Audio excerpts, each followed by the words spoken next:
Hello and welcome back to Empyrion Galactic Survival. My name is Spanj, and today I would like to show you the creations, or at least some of the creations, of the very humbly and simply named Stan.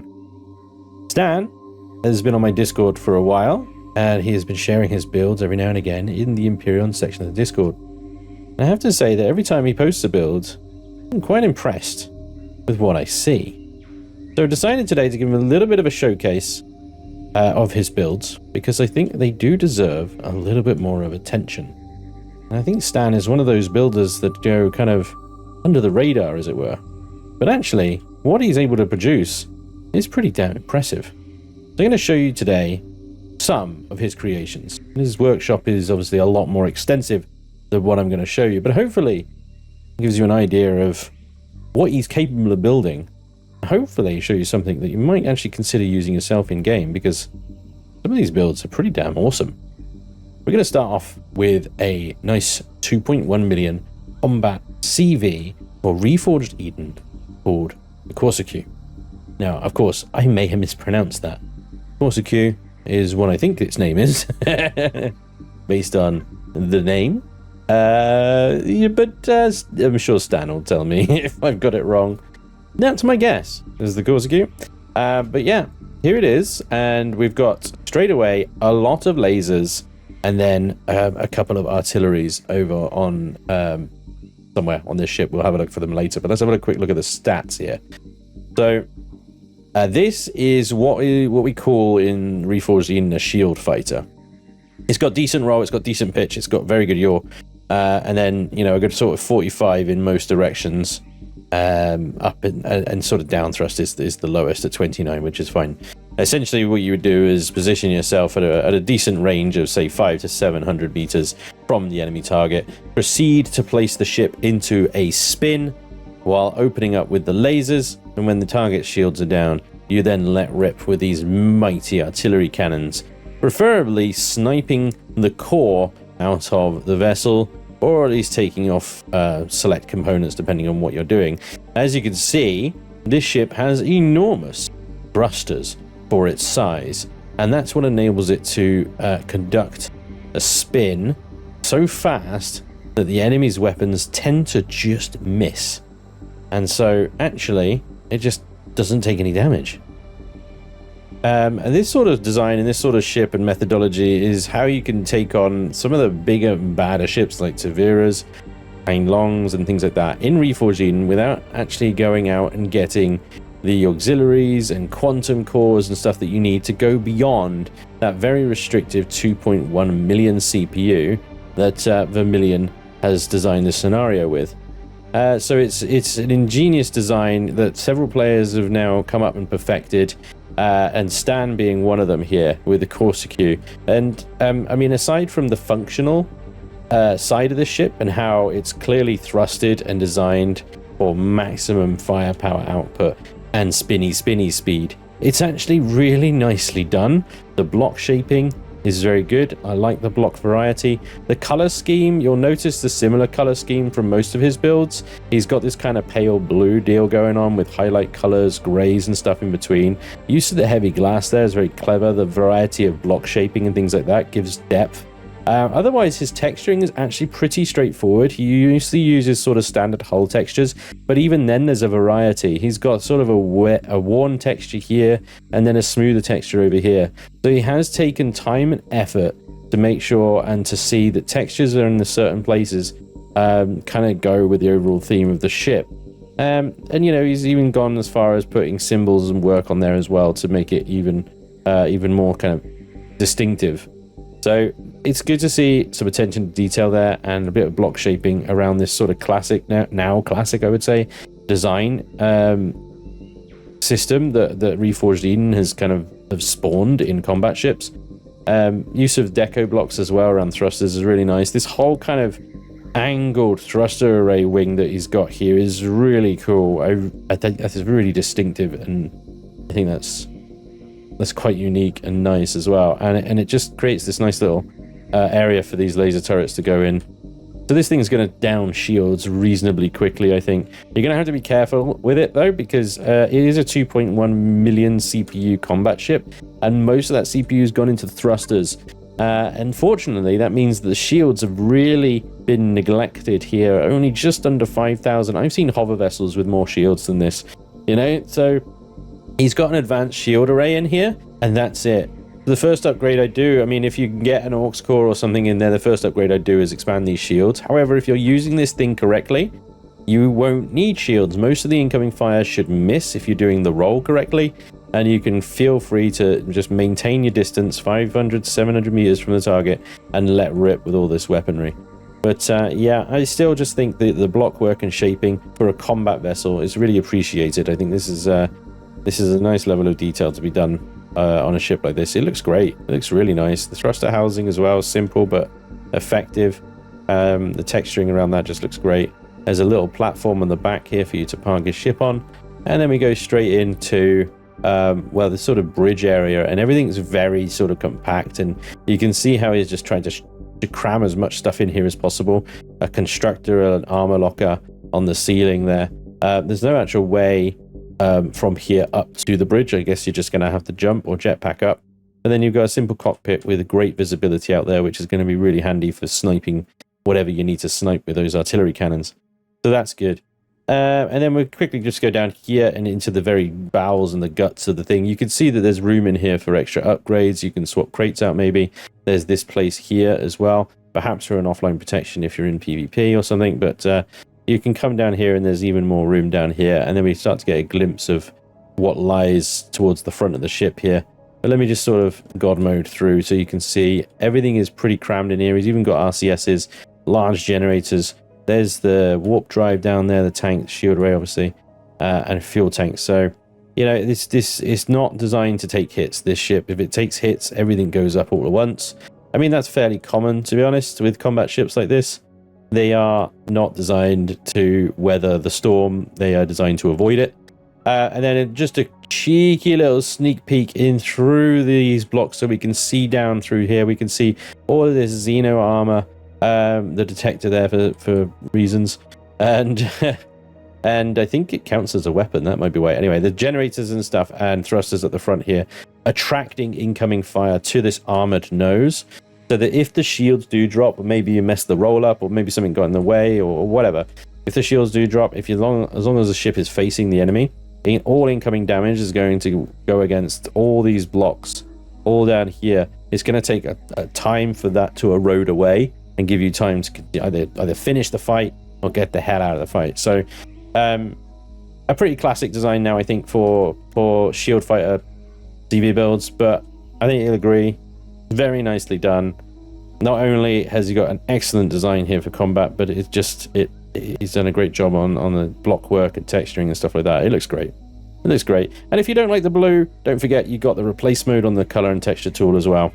Let's move on, shall we? Next up, we are sticking with the combat theme, and this is the Delabra, which is a pure combat vessel as well. Let's have a quick look at the old stats here. This thing, it requires upgrades out of the box. Okay, so you can't save with aux cores in the blueprint, so you need to place aux cores in this thing basically as soon as you spawn it in. Well, it should run. It's in creative mode, isn't it? Right. Turn it off eco mode, and we can get a view of what the performance is like down here.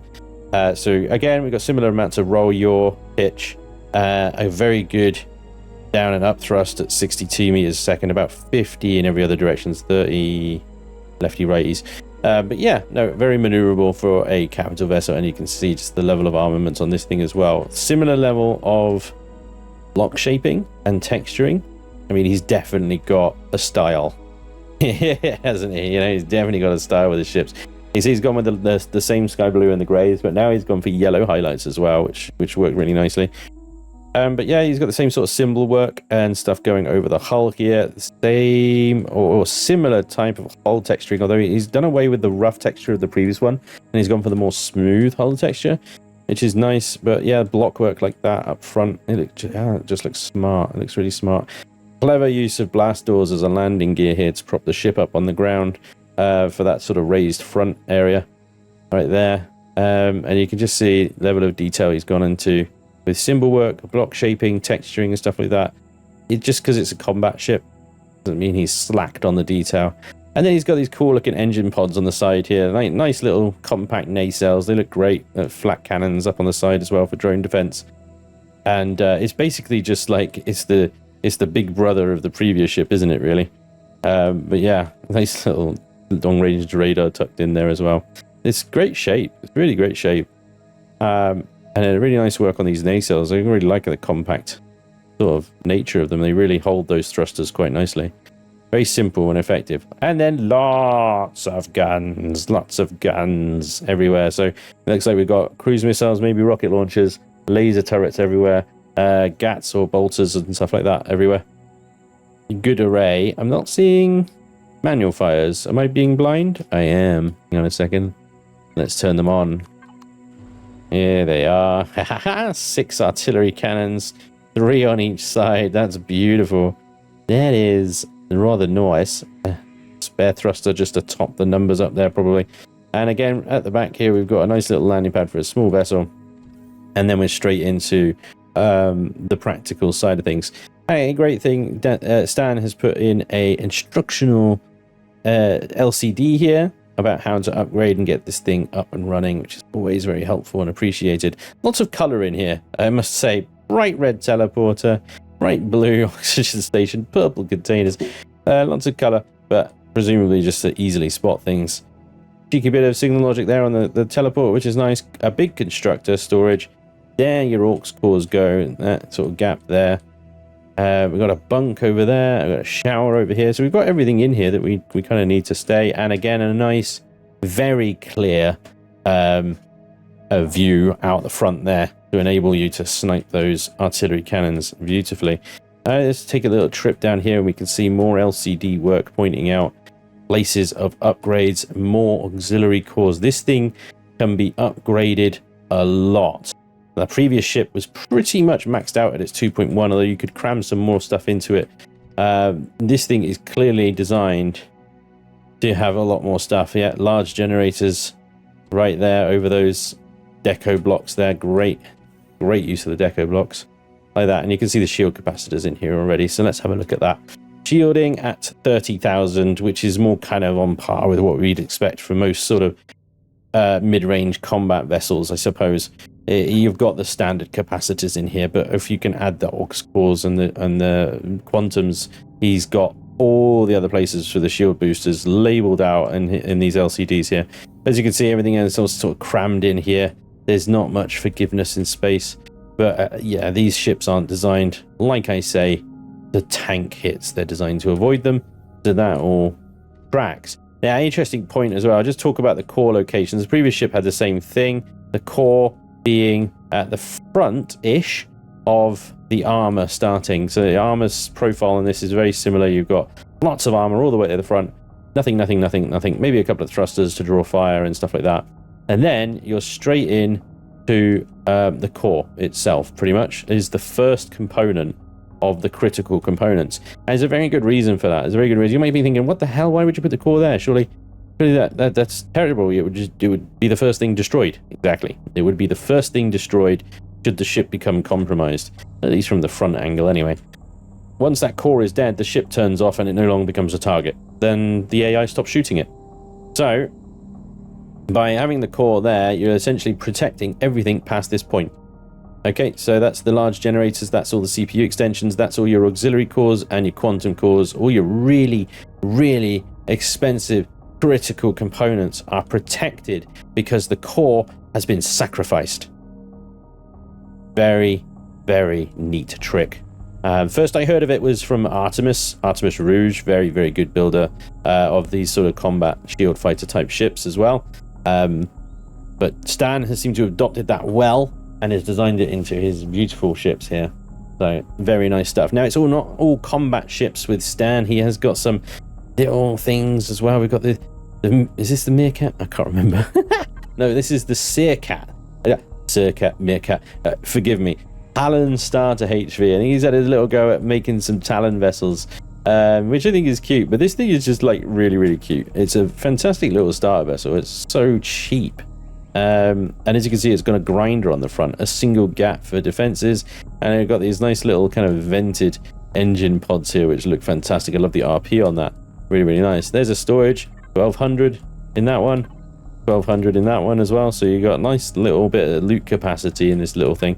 A little ammo box, 500, more than enough for some gat rounds. Beautiful little ship. It's unique, isn't it? You know, don't see green glowy starter hovers every day, do you? Fantastic stats for a hover vessel. Yeah, I wasn't expecting anything less than that, really. The Surcat, nice little thing. That, and then we move on to sort of crazy sort of SV miners. Let me chuck some fuel into the Pangolin here. The Pangolin, well, it's a mining ship. Like it's what is that? Eight mining drills? Yeah, 8 mechanical mining drills in the nose. Big honking reverse thrusters to get it out of holes that it digs itself into. It sits on the ground like a freaking rock, and it is very much you know what's great about this? It's almost completely square, and that's very important for a mining ship like this, because it means it can turn around inside the holes that it digs. You know, quite often I've built sort of mining ships that are too long, or longer rather than wider, and they're good at digging the hole, but they're not good at getting out of it, you know. Whereas the Pangolin here, you can get in and out, no problem, and you can turn it around and stuff like that because of that square design. So you're moving around, it's very boxy. There's a very good reason for that. It's also warp capable. Crazy. Look at that. Freaking warp drive in the top. Now, the texturing and stuff on here is a little bit rougher, I must admit, but he's got block work on stuff going on, and actually the color scheme kind of matches the sort of utilitarian sort of look at this. Hang on, what's the bloody sun going down? Stop doing that. Right. So yeah, it's a kind of dirty industrial color scheme. It's rough texturing. It's kind of got this brownish block work going on, which looks like superstructure and bulkheads and stuff like that. It looks really cool. But yeah, 2 gats on top as well to look after itself. More than enough. And is that a drone hatch? You better believe it. You better believe it. Straight in. Shield array, armor locker. Small constructor as well. Oh, and a trauma station. O2, everything you kind of need, really. This is a very, very well equipped SV miner. And it's, what is that? 25,000 CPU, 4 basics and improved. Not bad at all. Not bad at all. But 8 drills, that's pretty good. He's managed to get that in nicely. Yeah, very nice. Stats wise, 80 roll. Jesus, this thing will fall over in a whoop. 47 pitch and 79 yaw. I mean, with the thrusters that it's got, that's not surprising. Don't forget that these stats will decrease significantly with a full cargo load. So tweak with the sliders here to get this kind of pitch and roll and stuff more to your liking. Mine's usually around about 50, 60 on the roll, otherwise it becomes a little bit too twitchy for me. But with a full cargo load of ore, that is going to decrease significantly. Speaking of which, that's 15,000 on the harvest container.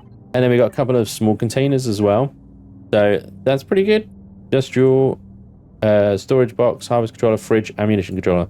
There's a fridge. I didn't even see the fridge. Oh, there's the fridge. There's a fridge, guys. There you go. Nice little box SV. Boxy little thing, but I bet it bloody works lovely. With that shaping and that power, that is going to be a good mining ship.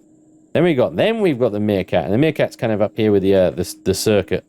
Circat, whatever. So look at this dinky little thing. It's ridiculous. It's ridiculous. How do you get this so small? Oh my god. Right. Holy moly. Okay. I got a bit carried away there. Yeah. Okay. The Meerkat is a starter mining SV. It's like the Pangolin's little brother. Look at this little thing. It's got a little gat in the nose. That's so cute. Let me just hover it a second so we can have a look around. There we go. It's got all of its giblets completely exposed in the bottom. So don't go over any Xerax territory, because they're just going to shoot these oxygen tanks straight off you and leave big holes in the ship. This thing has got no armor. Yeah, but with the 2 little rock miners there, you can get yourself a decent amount of resources to get going. 4,000 capacity as well. That's not bad. You're going to get yourself off the ground pretty quickly with this thing. And for the low price of 300 iron, 600 carbon substrate, 300 copper, and 200 silicon. Not bad at all. Actually, very, very nicely. Unlock level 7. That is a nice little starter ship right there. That'll get you going nice and quick. And I forget you got a fridge, armor locker, and O2 station on the back as well. 375 ammo capacity on a single box for a single gap, more than enough. I wouldn't want to have to use that gap, but it's good that it's there. Still be able to down drones with that. Meerkat, very nice. Cute little starter. I mean, cramming a freaking starter vessel into that smaller space. That's impressive. That's impressive. Look at the pangolin. Yeah. They do the same thing. Alright, next up we got the YT2112. This is a kind of themed Star Wars-esque build. I don't think it's a recreation because I don't recognize it.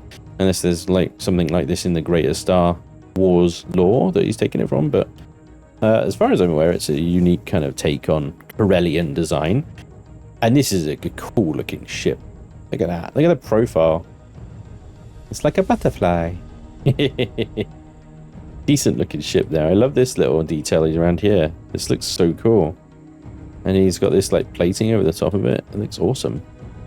Might have to steal that. Look at that. That with that texture looks amazing. I never used those two together before. You always learn something new by looking at other people's creations, dude. You get a real close look at that. That little, yeah. Greebling is awesome. So, yeah, very cool looking ship. Again, he's got his light blue going on, which color tool could swap over the color and that you can brand it however you want. But he's gone for a sort of whiter color, which is more Corellian, I think. And yeah, I think he's bang on with the Corellian theme on this ship. It looks fantastic. It looks really cool. Underneath, he's got good block work. Texturing as well continues. More of that kind of greebling stuff that looks really cool. And you can see you've got a gat on the top, a gat on the bottom, and two gats on the top there. Yeah, that's nice. Yeah, 300,000. Wow, that is cheap, dudes. That basic extender only? It is. Wow, that is a nice little starter then. It looks awesome. I wouldn't mind flying around this thing in starter planet. It's pretty dope. The only thing that's missing from it really is any kind of docking capacity. There's no bay. There's no flat surface necessarily to dock something on. I suppose you could chuck something there, but that's clearly lined out for a turret of some sorts. I think this whole kind of cowling superstructure around this thing looks really good. That looks awesome. Let's have a look inside, shall we? Here's the ramp. Thought there was one on both sides, but there's one on this side, but not on that side. There's your asymmetry. Go back over, because that is just clever use of space. That is. Look at that. That is the constructor right there, but it's also the walkway. Very cool. All right, so yeah, we've got a lot of stuff in here, haven't we? Very cramped inside. We've still got the bright pink warp drive, bed taxi tank and stuff like that. Bright blue. He's got a system. He's definitely got a system. That view out the cockpit though is fantastic, isn't it? Very, very nice. Really cool. Yeah. Sweet. Showers, everything in here. In a shower, you got a food processor, a bed, armor lockers, constructors. There's a compact shield generator over here, but that looks like there's enough space for a big shield generator when you're ready for upgrades. Storage, there's a detector there. He's got solar panels just tucked away inside here. Bear in mind, solar panels in Reforged provide a net power gain, or is it? It reduces the power usage, I think, requirements of the ship, something like that. But they don't work like solar panels. They can go anywhere. They don't need sunlight, you know. But yeah, everything's pretty compact down here. But that's pretty much the entire ship, isn't it? Yep, that's pretty much the entire ship. So it has 2 cargo containers by the look of it, 312 on that one and 352 on that one. So not full, but bear in mind that on Reforged the 640 is the top. Got a couple of standard containers over there as well, reinforced container, etc. Fridge, ammo box at 14,000. Not bad. For a little starter run around, that is kind of cool. I sort of wish the inside was a little bit more corridory like the Corellian, but I get why not. In Empyrion, you just have to sort of deal with the space you've got, you know. I don't see how you could lay out an internal corridor system like the Millennium Falcon in there with the devices that you've got, like the warp drive and whatnot, and generators and stuff like that. You're just going to end up scorching and radiating your crew. So this layout is good. It works for the game. You've got upgrades in mind as well. I just love that view out the front. Fantastic. Really cool little Star Wars build, that. Very nice. Right, the last thing I'm going to show you down here on the planet is the Kiwa. And the Kiwa is a high-gravity mining and retrieval vessel, basically. And what do you call them? High-G workhorse. It's designed to go down onto your 4 5G planets and do whatever you need to do down there. Typically, in the Reforged scenario, your 4 and 5G planets, they hold things like voidium, magnesite, some of the more advanced materials and stuff like that, drones and whatnot. And this thing has got some honkingly big thrusters. Honkingly big. I mean, it's got these boys over here, but these are just the starter thrusters. You want those big cats on the outside, that they'll get you off the ground. They'll get you off the ground. Everything else is just kind of for normal running operations, I suppose. But yeah, it's got some big honky thrusters. But again, you've got Stan's very distinctive and unique style going on here. The light blue. I love the block work, use of truss around these little kind of vents and stuff. The nacelles again, that kind of curved look looks really, really good. And you got some industrial kind of things going on with the truss blocks, the walkways, these tank-looking things on the side there. I always like that kind of stuff on a ship. Do very similar stuff on my ships. And these things look like they're holding them in place as well, so they look like they detach. The good use of the solar panels on the roof there with thin blocks as well. And he's gone for red highlights on this one, so each one just seeing that same blue and that same sort of texturing style, and then slight variations of the highlight color. It's nice. It means it just goes to show that you can really adapt the color scheme that he's put on here to be pretty much anything you want, and it'll work. Solar panels will provide a decent area for you to park a ship on the top as well. If you want to bring down a high-G SV miner or something like that with it, there you go, you can park it on there. I love this kind of the profile on the ground. These sort of almost look like tracks, you know, but these just sit on the ground. There's no landing gears here, they just sit on the ground. That's the only landing gear, I think. But the way in is into this kind of elevator straight to the bridge, and everything you need. You got medical, everything's very practical in Stan's builds I'm picking up on. You got your medical, your storage, your repair, your constructors, fridges. You don't have to walk far, I tell you, to work this thing, do you? And then through the appropriately warned door here, and you've got yourself the constructors, warp drives, generators, shield generators, the core systems, fuel tanks, ammo boxes, danger hot, everything's crammed back here. So very nicely separated, well worked, and no doubt an incredibly good IG vessel. We've got 96 meters a second lift thrust with the main thrust oft max lift 269 meters a second. 730 meganewtons of thrust with 67.2 kilotons of cargo lift available. I've got ships that weigh less than 67.2 kilotons. You know, that's a lift capacity. That is very good. Okay, the Kiwa, very cool. I love the way that he's embraced the thrusters backside. You know, there's a lot of detail in these assets and stuff like that. So many people just bury them away, and for good reason. Obviously, you want to protect them and stuff like that, but you can actually show them off as well, and they can give your ship a unique kind of feature in the hull. Yeah, you don't need to shy away from them, you know. A couple of gats as well. It is a pretty nice build. It is a pretty nice build. Right, let's head up into space. There's one more thing I want to show you. And I suppose you can call this Stan's Mona Lisa, I suppose. His flagship, for sure. It looks similar, doesn't it? It reminds you of something, I'm sure. Many of you will see similarities between this and the Helios by J. Randall. This is I suppose a smaller version of that, really. Except, you know, Stan's also made it his own. He's definitely taken inspirations from the Helios. I think that's fair to say. There's a lot of similarities. It's a floating platform with modular ship built-in framing. Even these kind of trussing and things like that look very Helios inspired.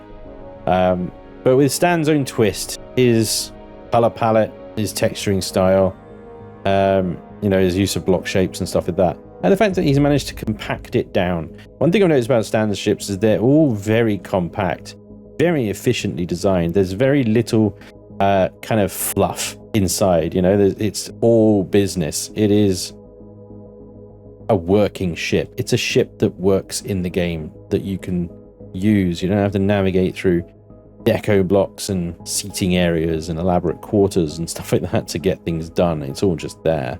And that very much is the case here as well, I think, with the Trinio. Lots of room, as you're probably noticing as well, for upgrades in this ship.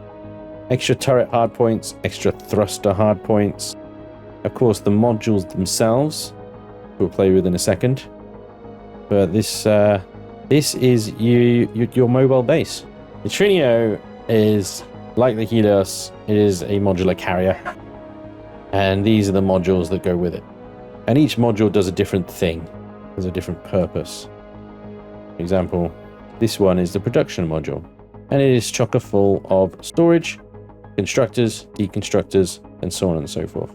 This will be what you loot into, what you build from, yada yada, etc., etc. And they are all basically the same shape and size and dimension, so that they can perfectly fit and dock into the Trinio. If you're familiar with the Helios, then, you know, I'm teaching you how to suck eggs right now, basically. It's the same thing. So yeah, you just line it up with a section, a module here, and when it docks, you're connected. You can turn all the thrusters off, and bingo, walk out the door, and you're straight into the main hull of the ship. And each of the modules will dock in like that, head first or reversed or whatever. This one's a mining ship. You got a mining module. This is the farm module. So lots of grow plots. These are ready for the hydroponic bays. Standard grow plots as well. And then you've got a drop hangar. This is quite an interesting idea. It's basically like your planetary sort of recon vessel. So instead of taking the entire carrier down to a planet, which would be impractical, expensive, on fuel and stuff like that, you load up your SVs and HVs that you're going to need into this thing, and you drop this thing down onto the planet instead. It can work as a little mobile base, planet side, and, well, as the name suggests, a hangar. You can go raid POIs and then loot them and stuff like that. Bring it all back up to the main ship over here, and then sort your inventory out afterwards. Really, really cool, practical design and thought. So, unlike the Helios, this thing is compact, cheaper, but does pretty much the same thing. You just can't have as many modules, I suppose, and as many things on the deck because it's smaller. But in my mind, that actually works better. Maybe that's my server admin speaking. It's Helios is just jam up my server. But it can land. It has a boarding ramp and everything. Inside, you've got space for more grow plots. You've got your deconstructors, constructors, healing stuff and things like that. So even though it takes all the modules, it can still work as your base as well. And it's got a pretty good view out the front. Back down the corridor in engineering, you've got a normal shield generator, but room for more generators and expansions, CPU upgrades, so on and so forth. That is that bright pink warp drive.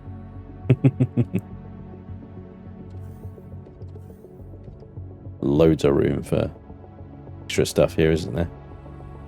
Lots of room for extras. So I think it would be safe to say that the Trinio here is probably Stan's first main ship after his starter vessels, after his after his Whitey 212 ship, you know, he's straight into the Trinio here. Let's get this mobile base in and then start working on these modules. And then he is off in the stars, exploring the galaxy, wiring more and more things. Very cool. Very nice. Ladies and gentlemen, I'll link to Stan's workshop page down in the description down below. So do go over, check him out, give him a follow, rate up his builds that you like, subscribe, enjoy, download, check him out, because I think he's done a good job here, and I'm very, very happy to promote his work. In any case, let me know what you think down in the comments. Maybe you already use his builds, or maybe I've just shown you something you like. I'd like to hear from you. I'm sure Stan would as well. Anyway, thank you very much to Stan for all his creations, and thank you very much to you guys for watching this video. I do hope you enjoyed, and hopefully I'll see you next time. Till then, take care. Bye-bye.